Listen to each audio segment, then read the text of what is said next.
So I was really debating on what to do this first video on. Did I want to do it on Transformers and kind of stay the same? Or do I want to do it on, Gundam? Or do I want to do it on Marvel? And I kind of thought there's one aspect of my collection that I've never, ever talked about before on YouTube or on this channel in general. And that is my affinity with 3 3/4 inch Clone Troopers. I had about 70 of these when I was younger. All different colors, all different kinds, and I actually found my childhood one not too long ago. These are the only 3 3/4 inch Star Wars that I collect, because there's just so much of it now, I don't know where to begin. And clones are probably my favorite aspect of Star Wars, so we might as well start with my very, very first one. This guy was my very first Clone Trooper way back in 2003. I was 7 years old. I remember I just had a ton of copies of this mold, and I always kept Colonel Dreadnought as my leader of my Clone Troopers. I cleaned him up when I found him, so he doesn't look as dirty or as dingy. I have no idea how he's not yellow, because I know that happens to a lot of Clone Troopers. But yeah, now he just stands commanding my Clone Trooper squadron that I have here. So this guy is one of those quick draw figures. He was very much the one clone that I had just many copies of because they were super cheap. You could find them everywhere. And this guy's not in bad condition. I found him in a yard sale, along with somebody else who we'll go over in just a second. Found him for $1. I wasn't going to pass him up, especially when they go for like $10 or $12 on eBay now. Yeah, he's just missing a shoulder pauldron, but that ain't too bad. And he's my only Shock Trooper now. So, hooray. So when I bought the Shock Trooper for $1, I also bought this guy. This is ARC Trooper Blitz from the Clone Wars series. I don't know what year. It was like season 3 when they showed up. And I knew I had seen him somewhere. It had been a while since I watched a Clone Wars cartoon, but I couldn't remember who it was. I didn't know anything about the figure. And I know he's missing a lot of stuff. His neck looks really thin because he's supposed to have a pauldron. He's supposed to have a backpack. And I was going to customize him and make him into my own guy. Until I saw how much he goes for in box on eBay. Apparently, he came with 2 other clones, and is very, very rare. People, I guess, are watching this set for about $250. Him, 2 other clones in a box set, sealed for $250. People are watching it, and people have bought it for over $200. So apparently, this guy is really rare. So I'm just going to keep him the way it is. I will never end up completing this guy because I'm just not that lucky. He's missing like an antenna. He's missing his pistols. He's missing just about it. He's bare bones. This guy's bare bones. And he looks a little weird, but I don't really care. $1 I found this guy for. And I was looking at loose copies on eBay. Loose copies of just this guy, not even complete, goes for like $150. So he will stand, if he can stand, in the back amongst the ranks as the rarest clone. Just like the simulation. As the rarest Clone Trooper I own. The 501st. Who doesn't love the 501st? Vader's Fist.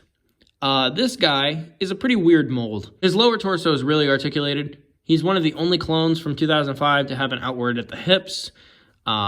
He's superposable. The only downside is his upper torso.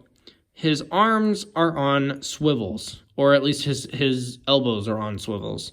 So you can kind of get this arm down and straight to kind of look like that, although it does look a little weird doing it like that. But this arm you can't because it's permanently up in this position here. It doesn't swivel downwards. It doesn't do anything else. And you can have him kind of like this, I guess, if you really want to. He can do that. No one messes with the 501st.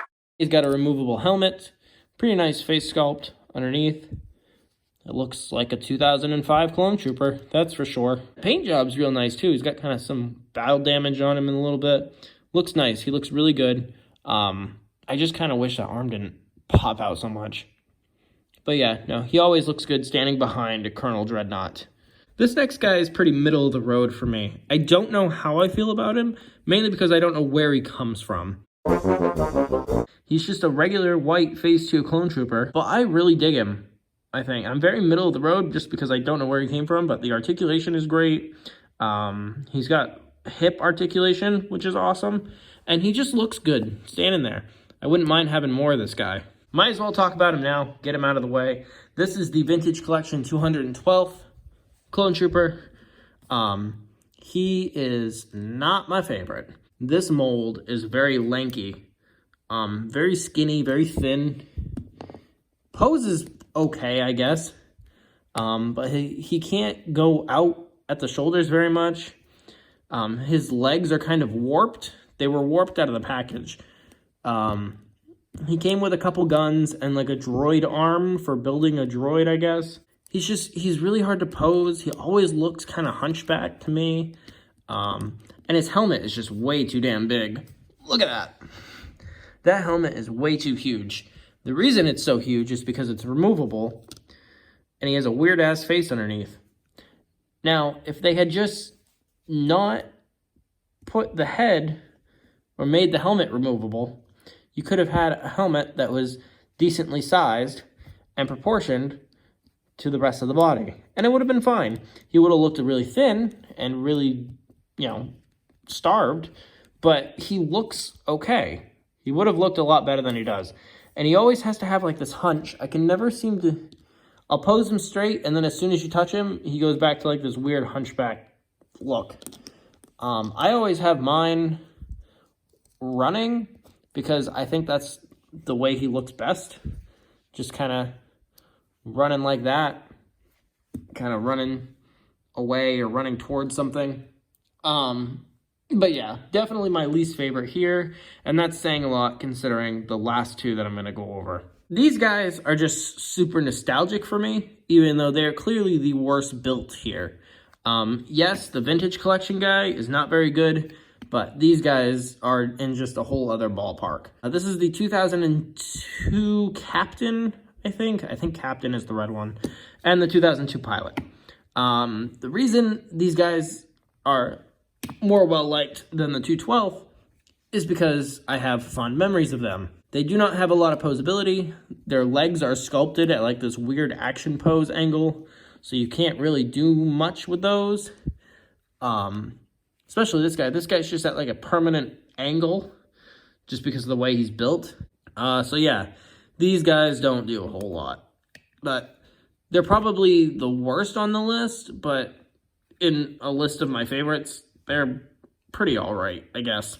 So at the end of the day, they are just a bunch of clone troopers.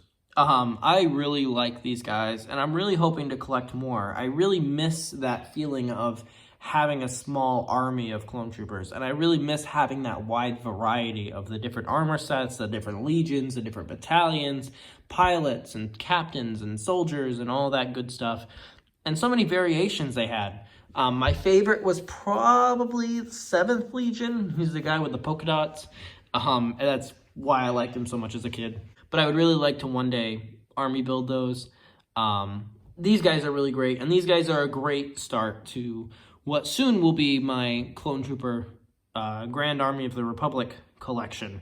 But until then, between these guys and the 6-inch clones that I'm trying to build, it's going to be a long time coming. But I'm really glad that I have Colonel Dreadnought to lead the charge once more for my Grand Army of the Republic.